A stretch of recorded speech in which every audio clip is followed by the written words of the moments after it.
There is actually one good thing right now. I'm getting a little bit of German privilege because I'm going to go see Gladiator 2 tonight. It's not out yet at home in the States, but it is out here in Germany. So I'm going to go see Gladiator 2 tonight. Nick, check your privilege. Well, it's I have some German privilege right now. All right. Speaking of stadiums, let's talk a little bit of football. Scott, I wanted to talk to you about this because like we've been talking a lot about like expectations. We're about slightly more than halfway through the season so far. I'm wondering, in your opinion, who is your most shocking failure in the NFL this season so far? What has let you down the most? Well, let me down the most is a different question. Easily the Browns have let me down so badly. Besides but that's the Browns. par for the course. That's every single year.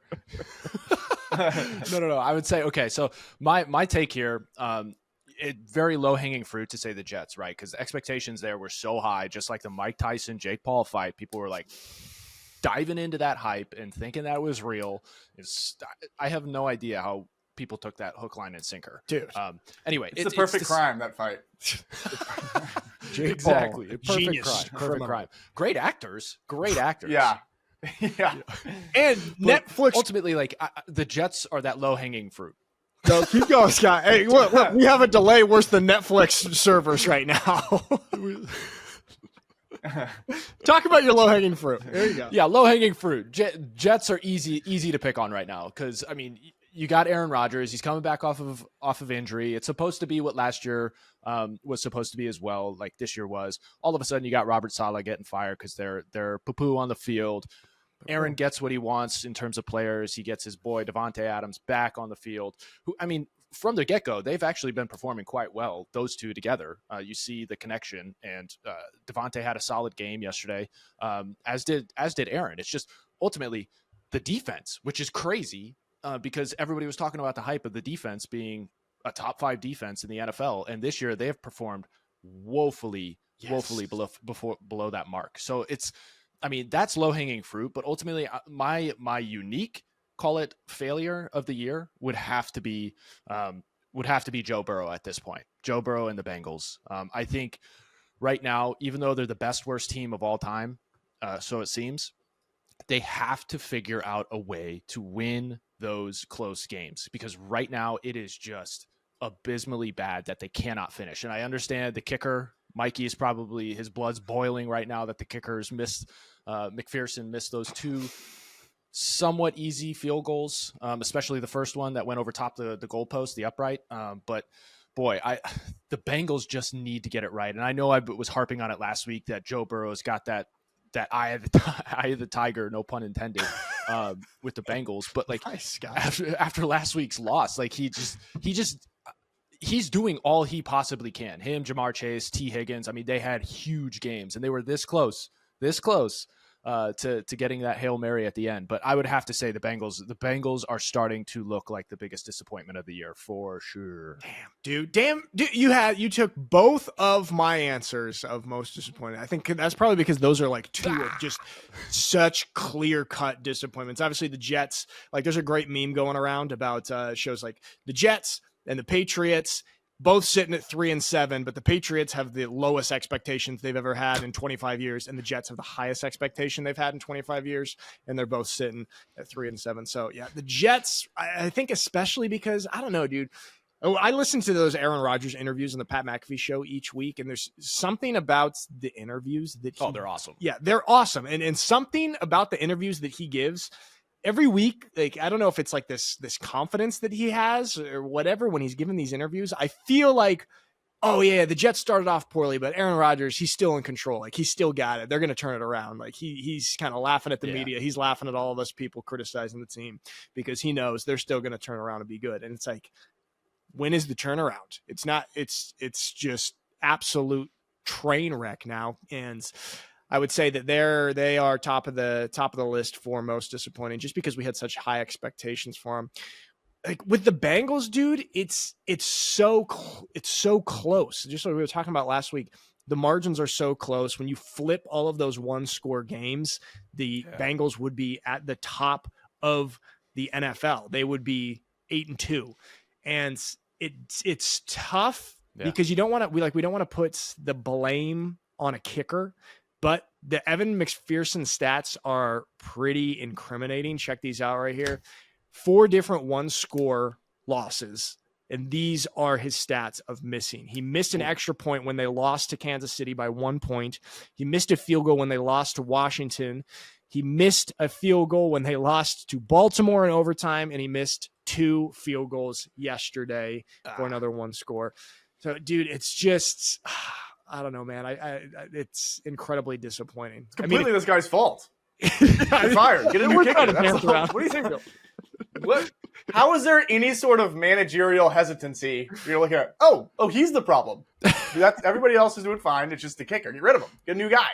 Mike, I know you're right. We all do want to say it. Everyone wants to say Sebastian Janikowski. Yeah. Oh, shout out Janikowski. Guy was awesome. They got to find another a brick salesman like the Detroit Lions did. Get somebody off the street because probably do better than McPherson at this point. But dude, there was an interview like at Joe Burrow at the press conference afterward, and one of the journalists asked, "So, hey, Joe, what did you say to Evan after he missed both of those field goals?" And he just looked so disgusted, and he just said, "Nothing." Just like, what do you, as the leader of a team, what do you do here? That's a great question because we were talking about Debo essentially attacking the kicking squad last week, and I was saying that that's unbecoming of a leader of a team, a captain, so on and so forth. I actually think Burrow's approach is the most impactful to a teammate, right? If you don't say anything, they know they messed up. And if you have people not coming up to him or saying anything to him, that's like the psychological way to go about it. And just like, I know you don't want to necessarily destroy them psychologically because clearly he's got somewhat of the yips in close games here. But dude, that all you can say is nothing. It's just like, hey man, you know how you're screwing up. You need to get it right. Otherwise we're not going to have a chance this year. And that's it. That's all that needs to be said. I don't think Burrow needs to go in with an uppercut or a throat grab like Debo went for. But but Debo's approach worked. He made the next field goal. That's true. It worked. You know what? Technique. You're onto something. That's a good leadership technique. He learned that at a leadership conference. Enough with Joe Burrow's doing the whole, look, I'm not mad. I'm just disappointed. Well, it's not working. You need to just be mad at him. Get in his face. You know what? I'm sure the dudes were vocal. Well, dude, we had this in Germany, 2019 German Bowl, and we ended up losing by 1 possession, and our kicker missed, I think, 2 PATs and 2 very, very easy chip shot field goals. So it was kind of a very similar situation. Like, it was just clearly like this kicker could have won the game for us multiple opportunities. And when I think back to that, I remember nobody talking to him, nobody like yelling at him or chirping at him, just kind of giving the Joe Burrow approach. Just, you know what you did. I mean, you know what you did. Yeah. Well, it's not, you know. Okay, so ultimately, I think we all landed on the same thing here. The biggest surprise or letdown of the 2024 season is absolutely the kickers, because I don't know what happened to them in Week 11 specifically. It's like every kicker on every team was just falling apart except for Boswell on the Steelers, and I hate to say that. Yeah. Him going crazy. He was the only one carrying the brand of NFL kickers this weekend. This is a great tweet. Did NFL kickers just gather at 9 a.m. today and collectively get absolutely hammered? That's probably, it looked like it. Dude, even Justin Tucker's missing things. Dude. Did you see him? He was blaming the field surface. This I did not like, because the Steelers kicker, who you just said his name, I already forgot his name, Bosworth. What is it? Boswell. He's going 6 for 6 on the exact same surface. Mike, I was thinking back to Brian Bosworth, the legendary linebacker. What year do you think it is? Oh, Brian Bosworth? 1985. But Tucker over here trying to blame the field surface. Like, dude, you're a veteran, and the opposing team's kicker just made 6 field goals. Is this really the approach you're going to go with? Try and blame the field surface? What did he say about the surface? I don't know exactly what he said, but he basically blamed it. He said the field surface was really bad for kicking environments, and that's why he missed the field goals. Yeah. That's crazy. Mikey putting you on the spot to give a verbatim quote. Well, like, Tucker. What could he possibly say? What could he possibly say about the field? I'm used to kicking on aerated grass. Like he's a golfer. What? You know what? yeah. That's the kind of answer that's not good from a kicker. And I mean, I know there's been conversation about field surface from a multitude of players at different positions throughout the NFL over the past 2-3 years, but that's like injury related, not necessarily performance related, right? So this is like, come on, Justin, you're way better than that to utilize that as an excuse for missing a couple. And I mean, something's going on here. Something's in the water for kickers, and I can't put my finger on it. Yeah, dude, this is just a weird weekend for kickers because you had the one perfect performance, and then the rest was just absolute shambles in the kicking game for these kickers, just dropping the ball. Going back to that Sunday night football game, dude. I mean, like the Bengals are now pretty much out of the playoff conversation. They're 1-6 in one-score games, and it's just like, I mean, what this squad is just spinning the toilet, circling the toilet bowl right now. And the remainder of their schedule is not even, it's not a cakewalk at all. And so it's just, dude, I mean, what do the Bengals do? Because Joe Burrow is clearly one of the most talented quarterbacks in the NFL. Like, what do you think they do to solve this?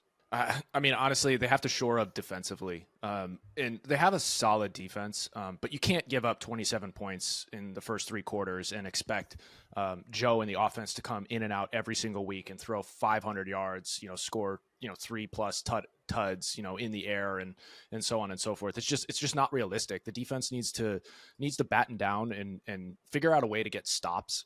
But you're right. I mean, they're going up an incredibly hard remainder of the schedule. Their division is no cakewalk outside of my good old Browns. But it's just one of those things. Like, morale in that locker room has to be at an all-time low. I mean, last week you could fight against the loss and be like, hey, we're this close to making it and so on and so forth. But when you have another week just like that, after almost producing one of the coolest and greatest comebacks, like the way they came back, getting that 4th and goal touchdown there, in the middle of the third quarter or toward the end of the third quarter, and then the following drive, get another 4th down conversion for a touchdown. It's just like they almost had it. That was almost Brady-esque of Burrow. It's just his defense let him down in the end.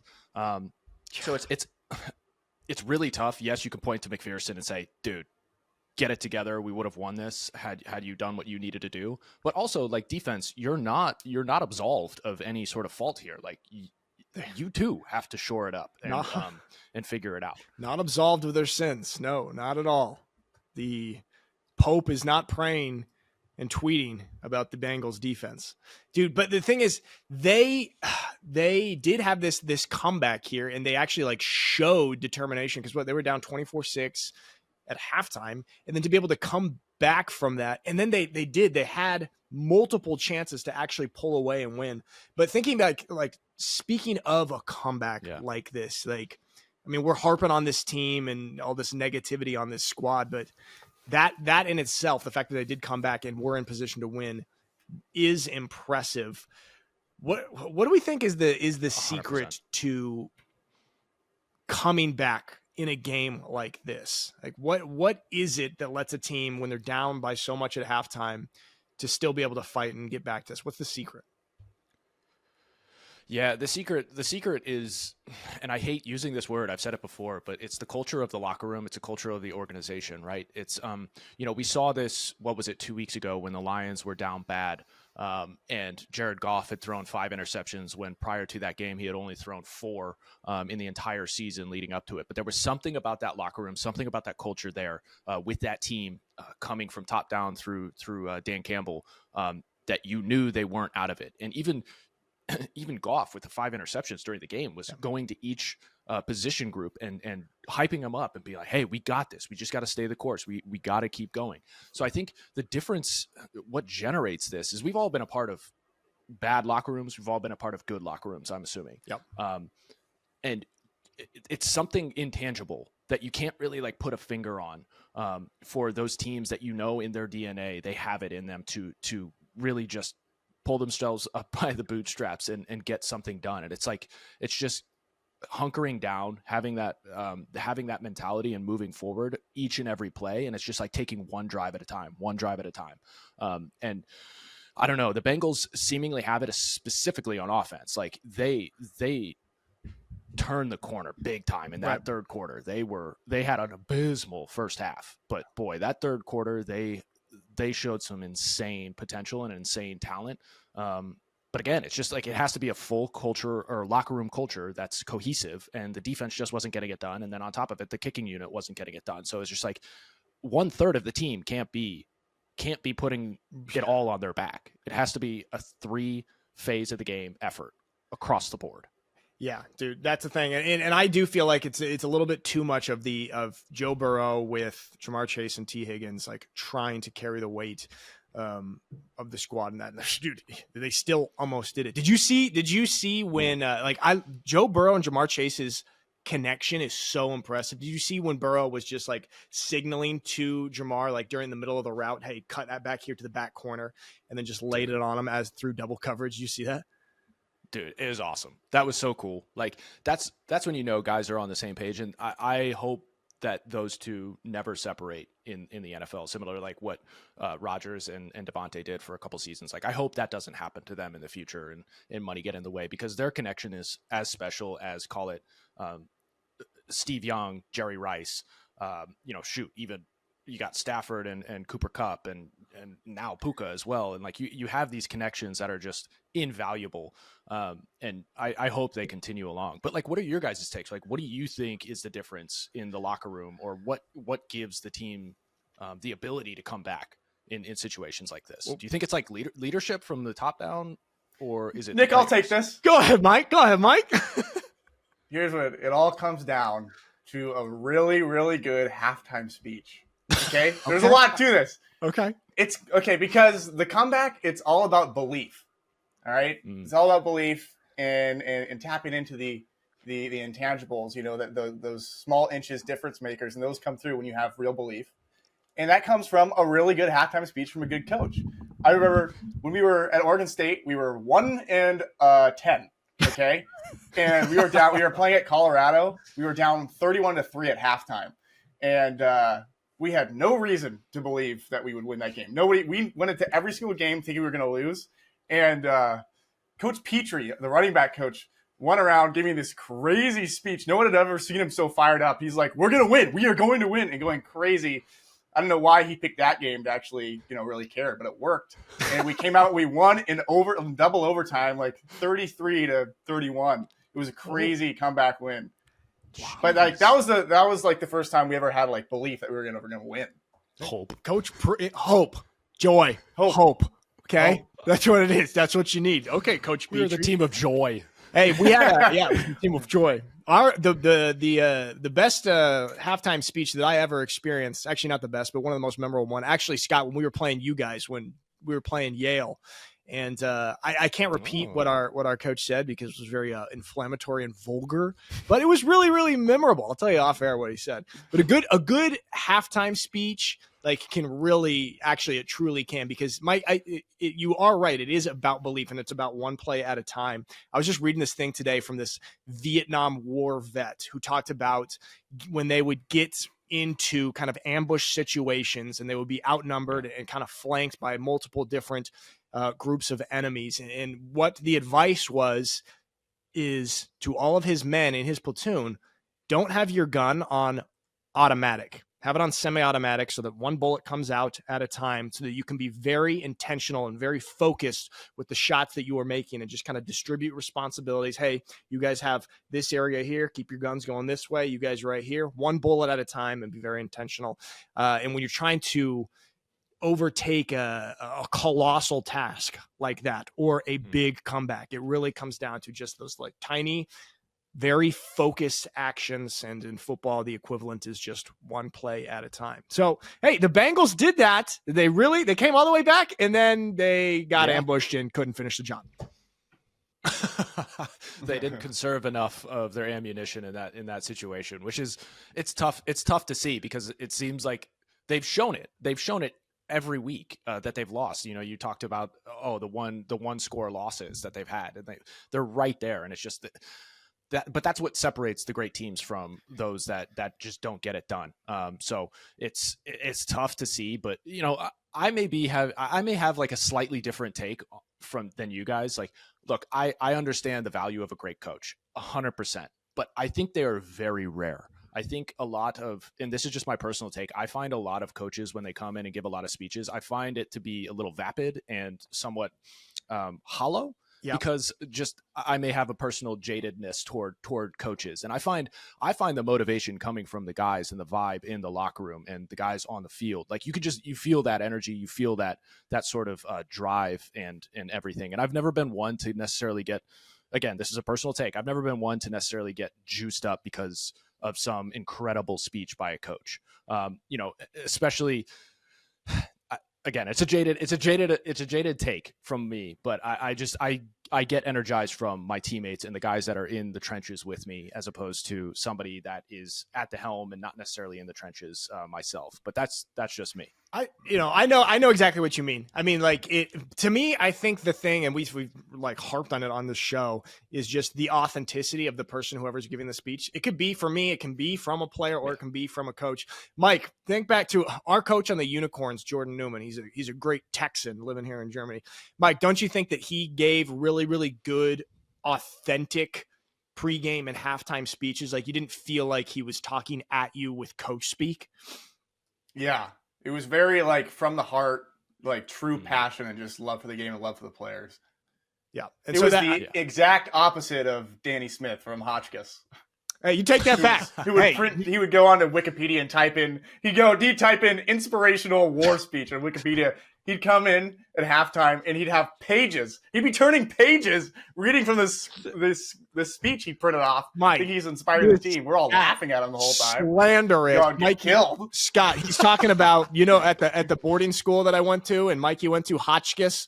He's talking about our coach there. Absolutely slanderous. Great guy. Good coach. Mikey, just that's libel. You're sorry, Danny Smith. You were libelous. All right. So that's what we got with the Bengals. He'll be okay. He'll be all right. I don't think you watched this show yet. Check this out. We have proof, actual proof that we are living in a simulation. Okay. Look back, 2020, Donald Trump was president. The Olympics took place. The LA Dodgers won the World Series. Dak Prescott was out for the season. The Steelers are in the first place in the AFC North. The Bills beat the Chiefs in the regular season. And this is all happening again now in 2024. And with the Bills beating the Chiefs in the regular season yesterday, it means that the Chiefs are going to win the Super Bowl again. How do you feel about this factual piece of information? This is wild. I mean, all of these things repeating itself. The one thing I'm actually skeptical of is the Chiefs winning the Super Bowl, because this is vastly different than 2020 for them and the production that they put out there on the field, specifically with the offense and Mahomes. I think right now the bill came due against the no pun intended, the Bills. You and your puns. It was like Scott always has good puns. You got they're not intended. The Bengal Tiger, the Bill with the Bills. You guys full of puns. Oh man, follow him. I'm unleashing him. But I think the bill came due with Mahomes and how he's been performing. He's been throwing way too many interceptions this year, and it's been a little loosey-goosey. Granted, I know they've had injuries, and I know that it's taken them a little bit to get on track. And it seems like Kelsey and him have finally found that patching that they needed, because the first 7 games of the season, that connection was pretty much non-existent. But over the past 3 weeks, Kelsey, I think, is leading the league in receptions and or receiving yards. So that's obviously getting back up to snuff. But they've lost Pacheco. He's coming back soon. Granted, Kareem Hunt has done a pretty solid job at backfilling that and producing. It's just, again, the bill came due for Mahomes, and he needs to start correcting his play, because he can't afford to be turning the ball over, especially when you're going up against good teams like this. And granted, yeah, you can afford a loss because they were undefeated up until this point. But if that continues, the back end of the season, teams have only just gotten better. So if they're going to be able to take advantage of that downplay on the offense, like the Chiefs better look out, because it's a real problem. And now that they're out of Bucker for the next 4 weeks due to IR injury, and he's now on IR. Like this is going to be difficult if Mahomes doesn't correct it, if Andy Reid doesn't correct the offense moving forward. So, dude, what do you think? I think Mahomes throwing a pick on the first play of the game. Like this is the biggest game of the year, just making such a dumb decision. Like, dude, as a quarterback, what would that? How would you feel with that if you're like just such a clearly horrible choice, first throw of the game, you're throwing a pick? How hard would that be to come back from? Throwing the pick right at the beginning of the game is really tough. Like, I don't know, this is peanuts compared to Patrick Mahomes and what he's done, but that's happened before for me, like fumbling on the first run of the game or something like that, or the exchange of the game. And it's just like, it sucks to have that happen in a major game, but at the same time, he was able to right the ship well enough to put his team in a position to actually win the game. Granted, he made another mistake toward the end in throwing an interception and ultimately sealing the fate of the Chiefs. But it's just you can't continue to do these things and expect to get away with it. Granted, his luck has been at an all-time high. It just ultimately ran thin this game. And look, I mean, Mikey's probably going to cover this later in his marvelous minute, but look, Josh Allen is an absolute animal. Like, he does everything from running to throwing the ball around the field every which way. He doesn't have necessarily a star power receiver that he used to have in Diggs, and it's really impressive to see what he's doing this year. And ultimately, like, he's beaten the Chiefs. I think he's now 4-1 or 5-1 in the regular season against the Chiefs. Right. The one thing is that he's 0-3 in playoffs against the Chiefs. Well, so it's like, that's the thing. That's like who knows if he can get it done. That's the big knock on him, and on Lamar as well. And we'll talk about the Steelers. Yeah. And the Ravens a little bit later, but yeah, going back to Josh Allen, he is so impressive. He is like physically the most impressive quarterback in the league. Just in terms of physical gifts. And then like the way that he is able to just kind of put his team on his back. And then in this game, crunch time, 4th down, it was like to seal the game. And Mikey, I believe that you have prepared a presentation on this run for Mikey's Marvelous Minute. Here we go. Chiefs at Bills. All right. 2 minutes left in the game. The score is Chiefs 21, Bills 23. They're driving. Josh Allen making it happen with his arm, with his legs, whatever it takes. They get down to the 26-yard line. 4th and 2, mind you. Okay? Tony Romo looks into his crystal ball, one of the greatest broadcasters ever, apparently, and he keeps saying, quarterback legs, watch the quarterback legs. I don't know, he always knows what's going to happen. Josh Allen snaps the ball, he drops back, okay, pump fakes left, pump fakes right, and goes, you know what, I'll just make it happen myself. Runs down, past or through about 6 Chief defenders into the end zone and scores. Okay, essentially clinching the game. Josh Allen takes matters into his own hands. And I have a little picture to show you. Joshua legs Allen.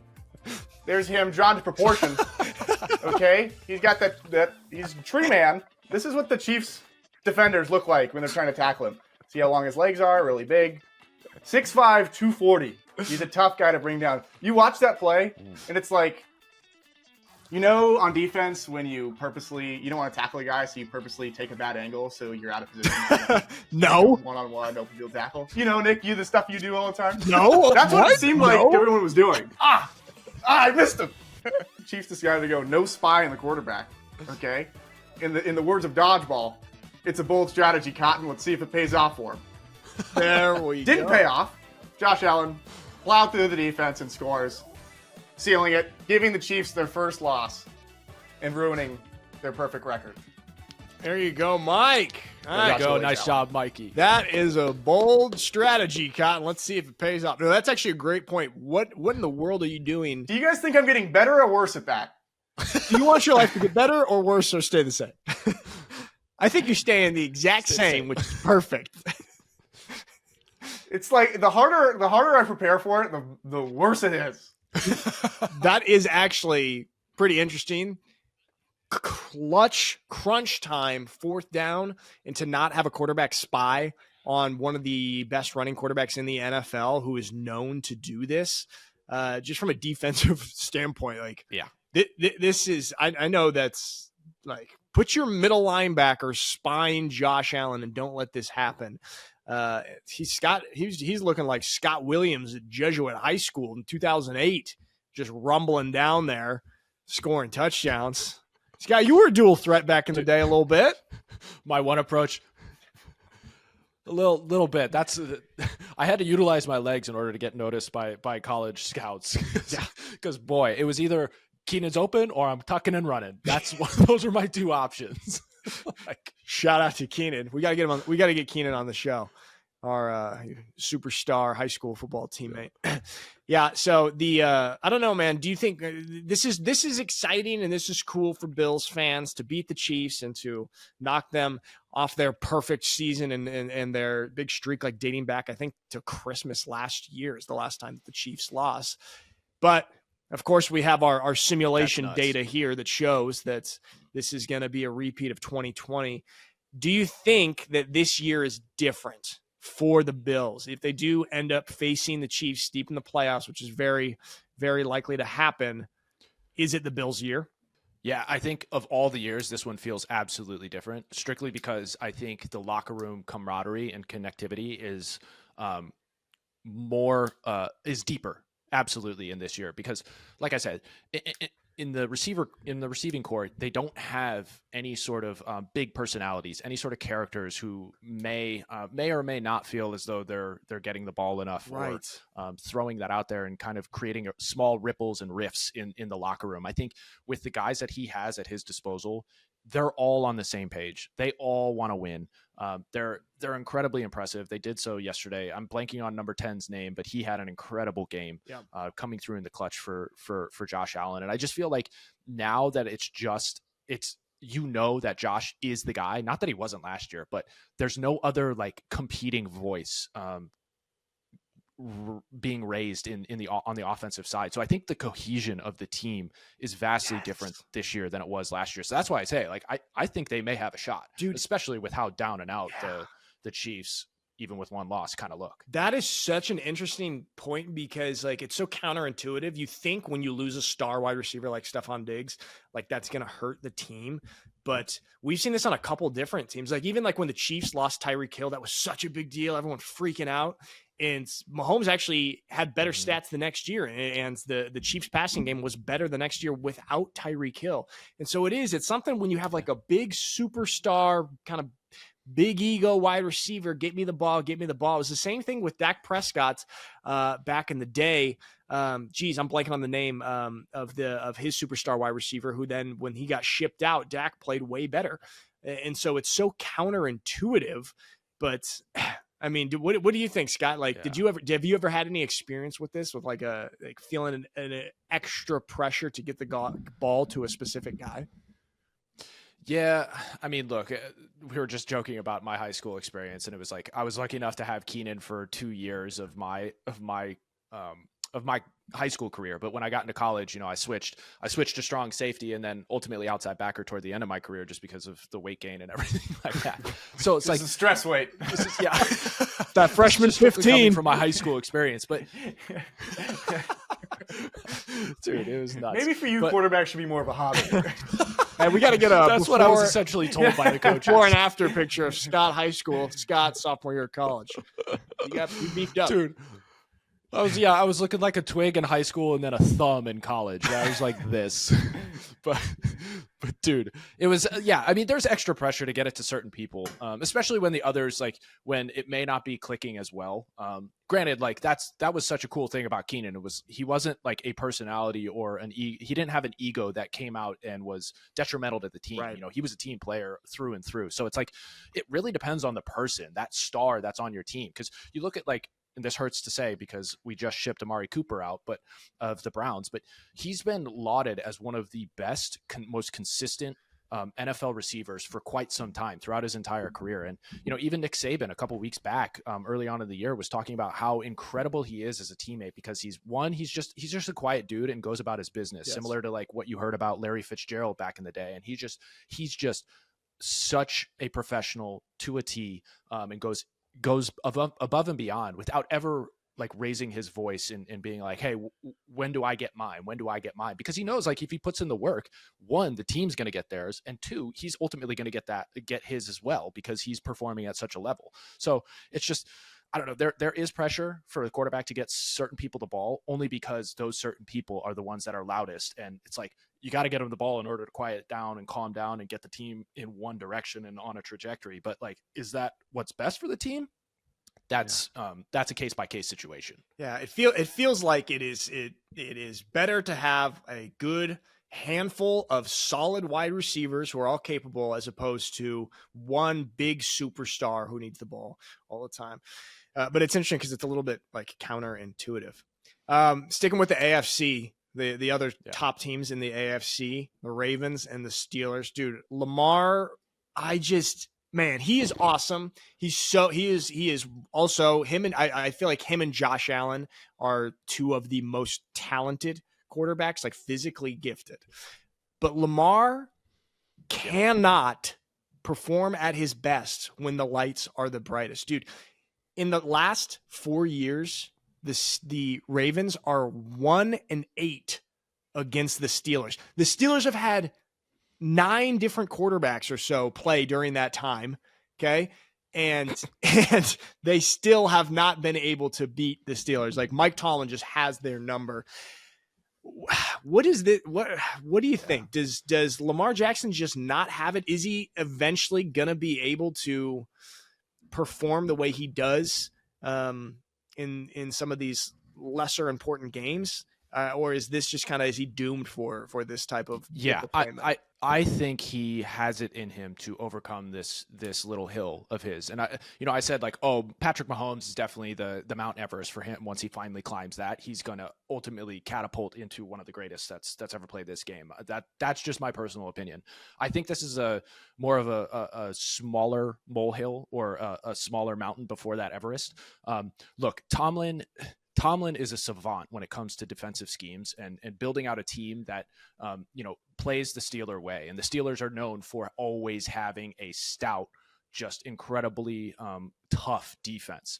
And I think that's ultimately what's happened, is like Tomlin has played Harbaugh and Lamar so many times up into this point, is that he's able to scheme much better than, say, so many other teams across the NFL. And we see that as in his record against other teams in the NFL. So, I think it comes down to just the Steelers defense as opposed to the Steelers offense, right? So you mentioned they've had a multitude of quarterbacks over that stretch of time.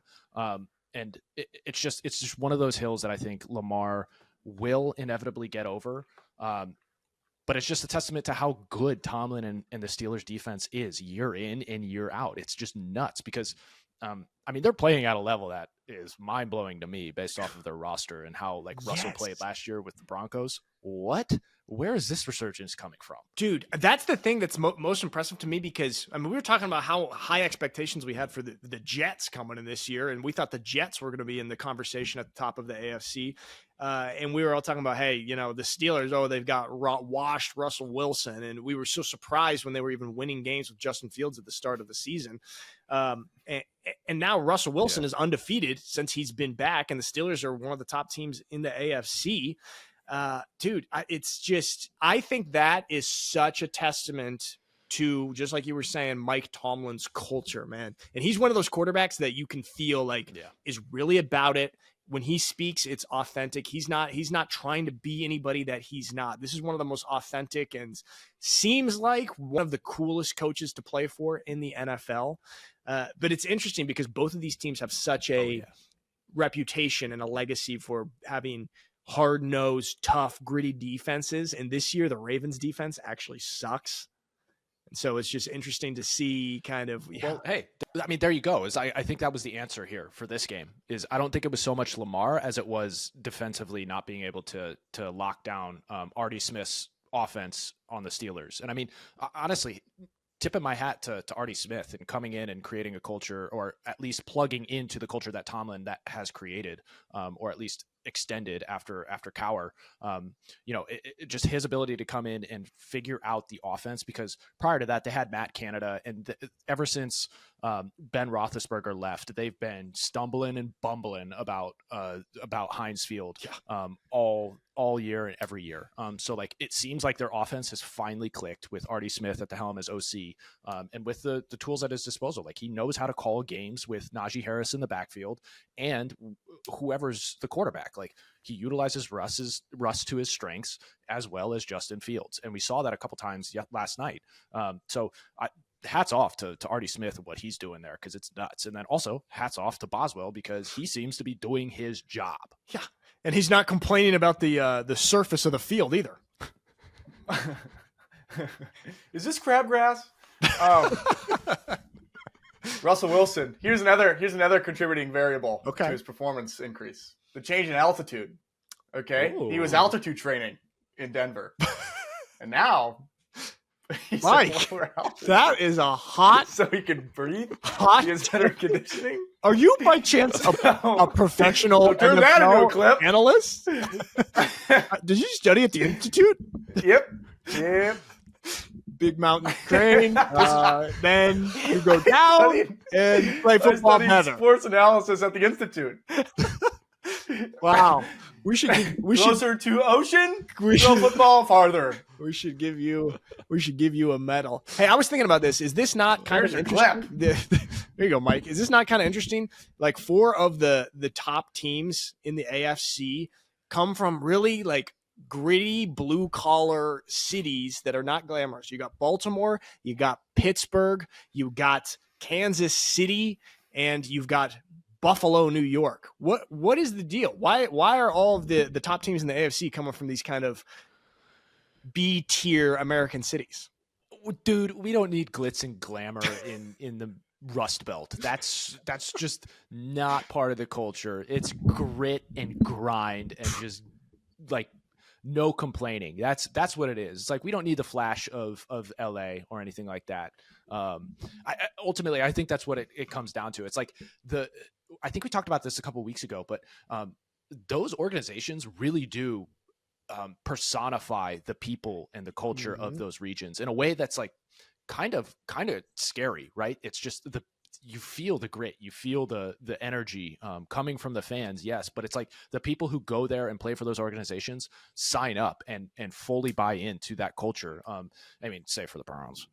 But everybody else seems to be just hitting on every cylinder. We'll get there because everybody else is doing it. We'll find a way. You'll find a way. But yeah, but I think it ultimately has to do with the culture that's surrounding them day in and day out, and they feel it and they feed off of it, and it's really impressive to see. But you can only get it in that sort of environment, in that Rust Belt environment. Yeah, I think that's so cool when like the football teams actually reflect the broader culture of a city or a state or a region. I think that is, they're really representing their people. Is that similar to what goes on in the German league? Like, do you feel that same sort of connection with the organization and the fandom or the region? That's a good question. I would say not really. I do think maybe here when we play for the Schwäbisch Hall Unicorns, like we call the Unicorns are sort of the Green Bay Packers of the German Football League, because the rest of the teams come from major cities, like cities that you have probably heard of: Frankfurt, Berlin, Munich, Cologne, and Americans have probably not heard of Schwäbisch Hall. And so Schwäbisch Hall does have this kind of Green Bay Packers small town. Hey, this is one of the more important sports teams, or the most important sports team in our town city. And so there's a little bit of that, but I would say only with the team here, and the rest is kind of just flat, bland culture across the city. There's no representation or reflection. Speaking of a culture that's kind of fallen apart before our eyes, LSU, they lost again. That's their 3rd in a row. They lost to Florida. Head coach Brian Kelly. You're probably happy to have gotten rid of him from Notre Dame, aren't you guys, Scott? Absolutely. I mean, look, I've been a Notre Dame fan for my entire life. Both my parents went there. My dad played football there. Just gave a shout out, rest in peace to Coach Jerry Faust, who passed away this past week. So it's like Notre Dame football is in my blood through and through. And the one thing is Notre Dame's had a difficult run, call it over the past 20 years, in finding a coach that necessarily represents the history and tradition of what Notre Dame stands for and what it means to college football at large. Brian Kelly, ever since he stepped in from Cincinnati, I never had the feeling like he was that true ombudsman for Notre Dame, right, and like the best person to be the representative of that. One, I mean, talk about tradition. One, he got rid of the grass field, which was iconic in Notre Dame Stadium, and put in turf, which is like very strange. I mean, that's kind of a minute detail in terms of like what it was, but I think it speaks volumes to like, he was very different from what the tradition of Notre Dame was. And I think it put Notre Dame on a trajectory that wasn't necessarily beneficial. And ultimately, like his coaching style, I could always see on the sideline. And again, this is coming from my jaded perspective of coaches and like what it means to be a really motivational person at that helm. I never clicked, even from afar, watching him with his style and how he approached his players and the offense that he brought to Notre Dame. Like Notre Dame is known for its offensive line and running the ball hard and fast right down the gut, and then having that play action to scheme off of and everything like that. But Brian was just a vast departure from that. And I felt like him being there kind of threw Notre Dame for a loop, because it was chasing something that it really wanted to be, which was like SEC football, Oregon football during the 2010s. That was just fast, hard, and everything like that. But that's not Notre Dame football. Right. So like when Brian left, I was not sad. I was not sad, because it was just like, okay, like now there's a chance for Notre Dame to get back to its roots, take a step back, recalibrate, and utilize every bit of tradition to their advantage in order to rebuild its program and take it in the proper direction moving forward. I love Marcus Freeman. He's a young dude, young coach. I think he'll ultimately get it right. But I was happy to see Brian go. And like him, we all saw this clip here talking to this LSU player. This is the kind of stuff that is not new to Brian Kelly. And like, I get it. There's an element of, hey, as a player, you need to be coachable for sure. But I've also talked about coaches, especially in the college ranks, being more tyrannical because it's top down. You control the lives of these kids. Yes. And they're not, they're beholden to you because they signed a dotted line. They may have NIL money. They may have all this kind of stuff. They're beholden to you to get burn and play time, because that's like you have their future by the cojones. And like, that's why kids like, but sometimes it's like, as a young man, you do have to stand up for yourself. Granted, I don't know if I don't know what was going on in this situation. I just find it like, this kind of gets my blood boiling. If you can't already recognize that, like seeing something like this, like as a player, I would just love to also give him a piece of my mind too. 'Cause he's giving the kid a piece of his mind. It's like, dude, at a certain point, you got to stand up for yourself as a man. But still within the confines of being on a team and, right, and adhering to call it authority when it's due and when it's deserving. Yeah, that's the thing. Right now, I mean, we don't really know. Obviously, the circumstances here of this situation on this clip, but it just doesn't feel like good, authentic coaching, or like you can be hard on your players, but here, just from what we're seeing, it doesn't look like it's coming from a good place. It comes from hey, I'm the boss of you. You listen to what I say and do type of vibe. That's the way it feels, because for example, I've seen Nick Saban, chew out a player on the sideline, but in a similar fashion like this. But I've also seen Nick Saban, the way that he speaks about his players off the field when he's at the podium and he talks about these young men and them as people. I know that Nick Saban has these players' best interests at heart, whether it be, what they're achieving right here now at the school as a student athlete, or their future, whether that be in the NFL or in a job outside of football once they're done with college. So I think it has to come, if you're going to coach like this, it has to come from a place, a good place. And I wanted to ask you this. What do you think makes for a good college football coach, or not even a good college football coach, but a good football coach in general? What are the characteristics, what are the styles that you think make a coach good? Yeah, that's a great question. totally valid point on Saban. Like, he's been super energized, and we've all seen him going crazy on some players through and through. But everything he does, even outside of those moments, you can tell that he has as you said, the players' best interests at heart. He's trying to develop young men, and what's weird is, like, even when he had those moments on the sideline, you never got the sense that it was coming out of like, out of a pride or ego of himself, and that, like, oh, this win and loss is like reflective of me as a man, right? He was doing it because he has such a respect for the game of football and what needs to be done in order to succeed on the field as a team or as an individual player, that, like, that's where I feel like that energy was coming from and going toward the player, and it was coming from that portion. But this doesn't feel nearly as authentic. And you get the movies of like Varsity Blues, or you look back at Woody Hayes on the sidelines of Ohio State, and people getting so crazy that the coaches like jump out and tackle a player, or it like all becomes about them and their legacy and their wins and losses and everything like that. And I feel like that's kind of what I was speaking to with Brian, is I always got the sense that it was more in that realm than it was necessarily about football, right? About the game, the beauty of the game, developing young men, developing players. So I think that's what makes a good coach, is when they have such a love for the game and a respect for the game and for the culture and developing young men. That is their prime. That's their prime goal and motivation to be as good as they can be. But when you get all this other stuff, ego, pride, seeping in, that's where I think it deteriorates really quickly, regardless of the level. The 7 deadly sins of being a college football coach: ego, pride, etc. Dude, I'm with you. I'm with you on all of those too. Yeah, I think that you can.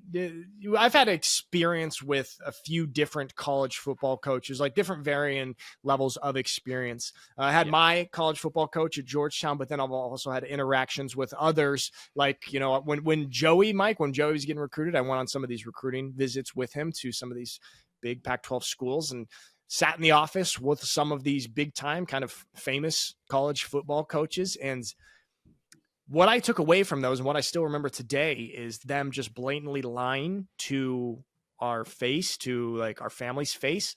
And there's just a level of deceit that does creep in to the college football world. And this is, unfortunately, this is getting even more prominent with the NIL era. I know we hammer the NIL era all the time on the show, but it is becoming so much more about the individual, and there's not, coaches are not now recruiting players to come and be here for 3 and 4 years and to build a culture, because guys can come and be, hey, I'm not starting right now. Boom, I'm transferring. So coaches have to really manage the expectations of players, and a lot with that comes some deceitful behavior and things that they're telling some of these players. So I don't know. I think coming from a truthful place as a college football coach, in an authentic and a real real place, even if some of the stuff that you have to tell these players may not love that right now. Like, hey, we're recruiting you here. You're not going to play right away, because we've heard that all the time. How many guys do we know that said, yeah, dude, I'm getting recruited by them. They say they want me to start as a freshman. It's like every college coach says that to every damn recruit. Like, it's just such a lie. And so I think coming from a place where you actually respect these players outside of the football field and who they are, because this is such an important time. You're 18 to 22 years old, and a coach can have such an influence on these players on and off the field. And I was lucky, man. Our coach at Georgetown was incredible, Rob Scarlatta, and he's still there, which is a really, really cool thing. I think he's been there now for 13 years or so. Like, he's been there for a long time. How are your experiences with your college coaches? Look, I had a carousel. This is part of my jaded nature of coaching in general. Like, obviously I can look retrospectively to high school and seeing like where my faults were as a young man and how I should have stood up for myself in certain situations and so on and so forth. But looking back at my college career, it was the same thing. It was just, I had a carousel. I was recruited by one coaching staff that was actually fired before I even stepped foot on campus. Right. So weird. I matriculated all that. entered onto the roster, and then by fall camp I had a new coach that I had never met. I had never met any of the assistants. None of that. So I don't know where they were coming from. They didn't know where we were coming from. And ultimately, like we all know, when you have coaching changes, like they want their own guys. You're kind of just, oh, you're here, you're a body. Yeah. Okay, we'll utilize you for the next like 4 years, but I'm going to start getting my guys in kind of vibe. So that was my first, that was my like immediate change. So that's where part of the jadedness comes in, because my experience with that new coaching staff wasn't great. And ultimately, like a lot of that falls on my shoulders as a young man, not being able to develop and develop quickly enough mentally to the speed of the game and the hardships that come along with like going into a new environment of college football. But at the same time, I don't get the sense that there was a cohesion or a leadership from the top down within that coaching staff. But that was great for players, myself and teammates included. So that was part of my jadedness. And then I ultimately had a third coaching staff by the end of my career that came in. And oddly enough, it was the same guy that had recruited me as a defensive back assistant coach for the original Yale coaching staff. He had gone to Harvard for a little bit, but then was hired as the head coach at Yale. I think it was the end of my junior year, so going into my senior year. So oddly enough, there was a connection there, but ultimately, like, if you're not around, you can know a coach through recruiting, but if there's time elapses, like you're a drop in the ocean, right? Yes. So it's kind of like having to reconnect there, realizing that coaching staffs churn over, coaches can leave when they want. And it's funny because Micah Parsons even brought this up about Mike McCarthy last week, and like people were jumping on him, but like it's true. Like this is the coach's profession. They're going to do what's best for them and their family and their dollars and what needs to go on in their lives. But they do promise a lot to young men and families that ultimately sometimes they can leave them by the wayside. And it's unfortunate that that's the nature of the game. But yeah, that's just like, I don't even know if I answered your question, but that's like a little bit of an anecdote for me and where I'm coming from in the jadedness of college coaches specifically. Yeah. I have minimal respect for college coaches. Go ahead, Mike. Here we go. It's like you are just accepting 90% of what I'm saying is I'm lying to young kids about their lives and their future.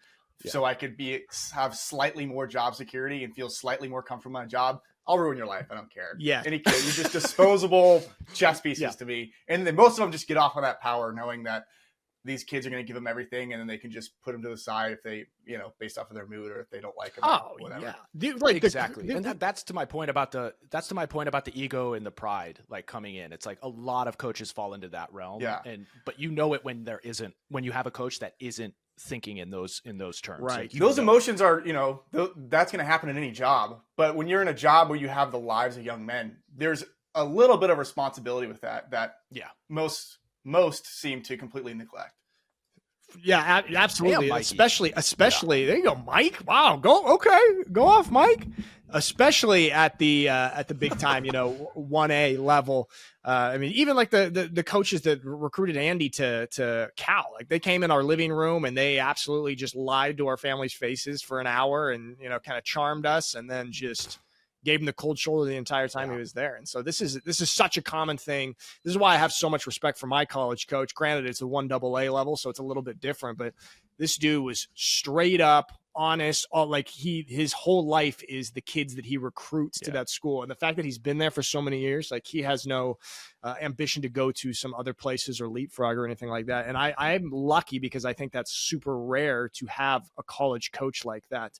So shout out to Rob Scarlatta. Mikey, in the spirit of you going off and getting all philosophical, I think you had some questions that you that you prepared for us. Oh, yes. I've done some research here. Some Mikey musing. I have amused. Okay. Not amused. Mikey's musing. Okay. This is a new segment, folks. I have some questions for you two. Thanks. All right. Here. And the first being Nick and Scott. What does the loss of tradition mean for sports? Ooh. Scott, you want to go first? You take this one, Nick. All right. I think I'll go first. I got a lot to say about this. You heard me. I get fired up about this. This question makes me think immediately of college football and the NIL era. I'm personally upset about this. And to steal your word, Scott, jaded. It's another good vocab word from Scott.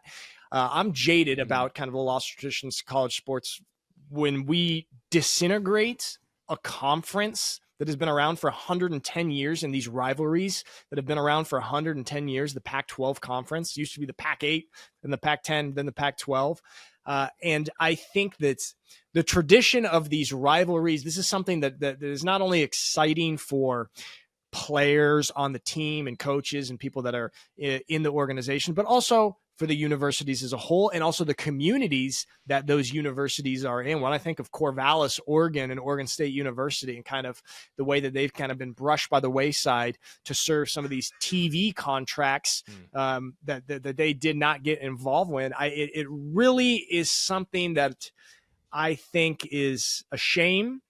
And also more on the individual level as well. When we're looking at, we were talking a bunch about college coaches and recruiting, and now that we've kind of lost the traditional approach of how student athletes come and play football at a university, and they'll be there for 3 or 4 years, and they'll start as a backup, and they'll try and work their way up to becoming a starter and develop within the program. I was listening to Nick Saban talk, and we know that he got out of this college football world right as the NIL was hitting because of stuff like this, because of the tradition eroding. And he says now, like, if you recruit too well, if you do too good of a job at recruiting, it's actually very possible to end up backfiring for you. Because say, for example, Alabama, they are recruiting 4- and 5-star guys, and they've got a bunch of 4-star recruits coming in one year. And if one of these guys is not getting on the field early, now that there are no transfer rules, there's no barriers and kind of no safeguards, these players can just transfer immediately. So these guys are just transferring immediately. So you can actually lose your depth if you have too many guys that expect to be playing at the start of their career right here. Now, the positive to this is that it actually is counter to what I thought it would be doing. It actually is balancing out the college football landscape, at least on the top end of it. But it's just something like that. It's like, now you have to be mindful that you can't recruit too well because these guys will just leave if they don't get a start right away. Stuff like this, I think it just, it changes the entire landscape. And I think we've lost something that was special about college sports with that. What do you think, Scott? That's my rant. I'm fired up. Yeah, no, I love it. It's, there's not a whole lot to add to that because I'm kind of in the same vein, but I would say the loss of tradition here means that everything is turning into something far more transactional in nature, right? So the relationships of coaches to players is just transactional. The relationship between coach to university is just transactional. The relationship of, honestly, I think the next realm of this shift is from fans to the actual teams and what they represent in the organizations. It becomes transactional. Like that's the fear that I have. And the loss of this tradition means that like all that was rich, all that was good about fandoms being in love with like or having this natural love for competition and their organization, and like it was a healthy, call it tribalism, that was ingrained in what tradition was and what competition was on the field. I feel like it's fading, slowly crumbling with this new Wild West of the NIL and the trajectory of what it means. And like that's not to say that it's ultimately going to disappear, right? But I think we need to be very cognizant and very careful about how we go about like the trajectory and the next step in the evolution, because we cannot enter into a realm where everything about life outside of sports is also transactional, which I think we're in a situation where we could easily fall into that, where everything is technologically based. The young generations are stuck to their phone and living within the digital world and all that kind of stuff. And like, there just needs to be a healthy cognitive approach to what this means for tradition in sports and moving forward, and have the respect and care with what that means moving forward, as opposed to just thinking strictly about dollar signs and what TV deal can be made or so on and so forth, what marketing can be had. Like I that's what I'm most fearful of, and that's what I think is scary from a fan's perspective, at least my fan perspective. And I hope that we right the ship. Yes. Things seem to be turning in a certain direction. And so hopefully that continues to go with this next evolution of sports, and that we don't lose what was so great about it. Yes, dude. I've said this over and over, but my biggest fear is that college football becomes some strange semi-pro hybrid league where it's not about the tradition and the 100 years of the university, but it's all about the individuals. Because it is so weird now. We see a lot of these new guys drafted in the NFL. It's like they played college football at 3 different major colleges. It's like even a guy like Caleb Williams, dude, weird. He played at Oklahoma and then he played at USC. So many guys have transferred. And again, I'm not opposed at all to guys transferring to get themselves on the field, but there does need to be a little bit of, I don't want to say the word regulation, but some sort of guardrails that's don't let everything erode in this way. So there we go. Oh yeah, go ahead, Scott. I think the way to put it is there needs to be a level of commitment from both the organization, the coaches, the university, as well as the players. Because right now the players are in the pendulum swung so far the other way that the players feel like they need to get theirs only, right, and everything, which is like true to a certain extent. But at the same time, there needs to be a concerted effort for each person that's involved in the sport, in the university, in the organization, to have a commitment and dedication to what they've agreed upon. It can't just be this flippant agreement, and then you can do whatever you want from there on. Yeah, that's a perfect way. Do you think there's any advantage to like Caleb Williams playing at 3 different major programs? Like he's able to see how all these different programs are ran and get that experience? You'd think, but apparently he's not able to take any of that to the NFL. There could be an element of that for sure, Mikey. I think putting yourself in different situations and finding out who you are in that respect is probably a positive for him as an individual. Does that mean that it's good for the organization? That's a hard one to answer. But yeah, I think that's partly what I'm trying to speak to is like, yes, the pendulum swung so far to players thinking about them, their own brand, their own experience, to where it's like the team aspect of things and the traditional approach to what a team sport is falling apart from both ends. Whereas it used to feel like it was just falling apart at one. That's the danger. So there is a benefit. I think that the graduate transfer makes far more sense as what it was in the past. So you had like Russell Wilson even did that in his tenure, which like it doesn't feel as jarring. But this new age where dudes are jumping from 2-3 universities and starting is just it doesn't feel right. Some notable grad transfers: Russell Wilson and then Andy Alfieri this year from Cal to Oregon State. There we go. That's a good question, Mike. Okay. Now. All right. Thank you. See, I came up with that. I'm coming up with good questions. Here's another one. Okay. Ready? What do you guys think happens when players are retiring too early?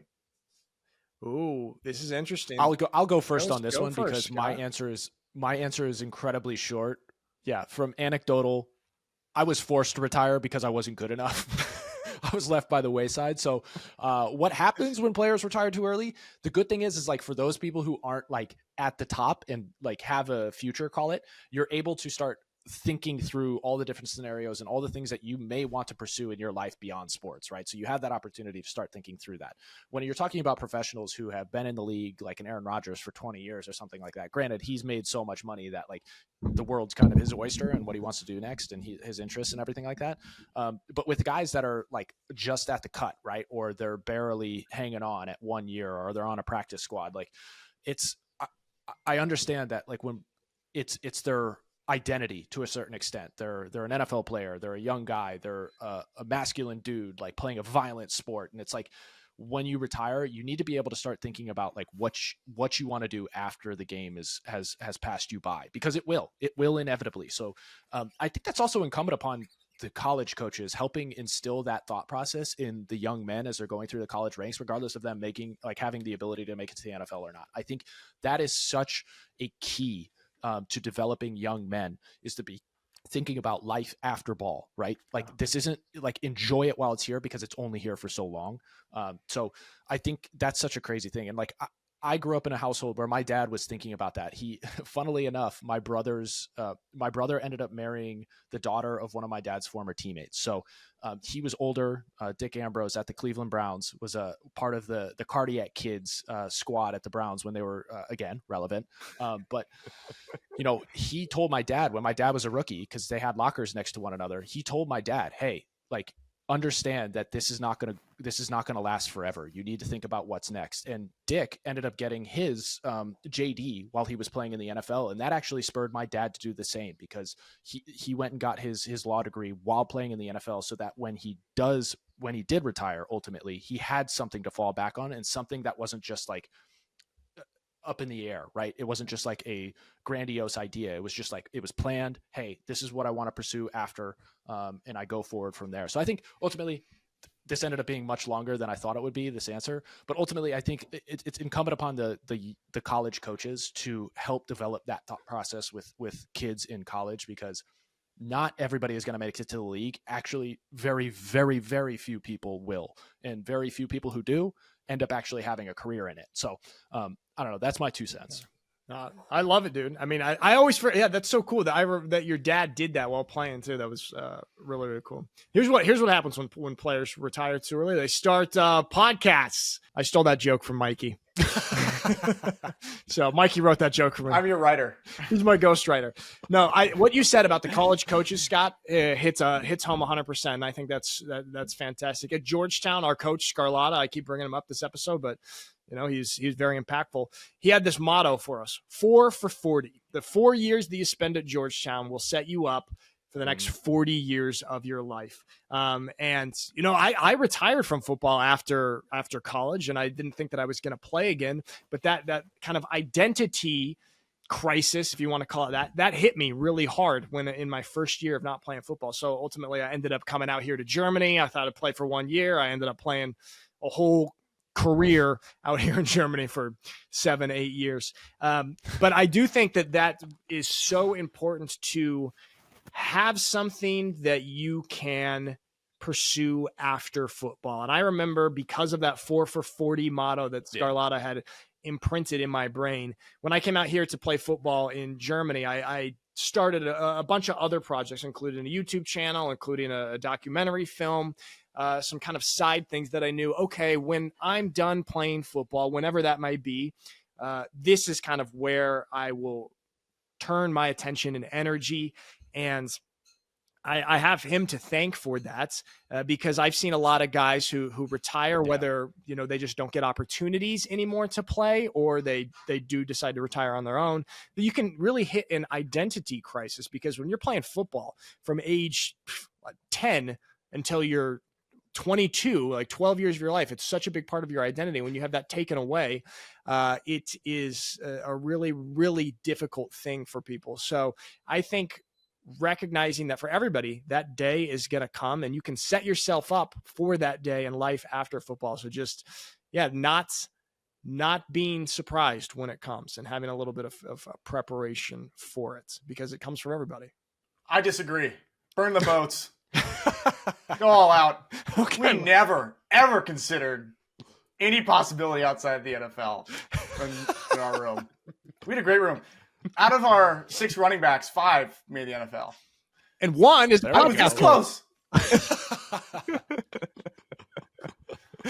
Really? You guys had that many in the NFL? That's future me's problem. Don't worry about it. Yeah, live in the moment. There we go. So we have 2 for set yourself up after, and 1 for burn the boats. It's a good balance. Perfect. There we go. That's a perfect. Nice, Mike. Look at you bringing up good questions for good conversations. Yeah. Talented. I'm a moderator. You're a moderator. You're like Jason Calacanis in the All In podcast. Way to go, Mike. So there we have it. Yeah, I mean, there's next episode we got to talk about some of the rankings of college football. I know we didn't get to it today, but there's a lot of juicy stuff going on here. SEC is upset about how the rankings are kind of playing out and how the first ever college football playoff will turn out. But we got to talk about that on Wednesday for sure. Oh yeah. Tuesday night, they're going to be coming out with the legitimate rankings. So like everybody's waiting on pins and needles for that, especially the SEC. Because are they going to get a 3-loss team in? Maybe, dude. Don't get me started down this because I could go on it forever. They might. Yeah. All right, guys. I got to go watch Gladiator at the movie theater now. It's my responsibility.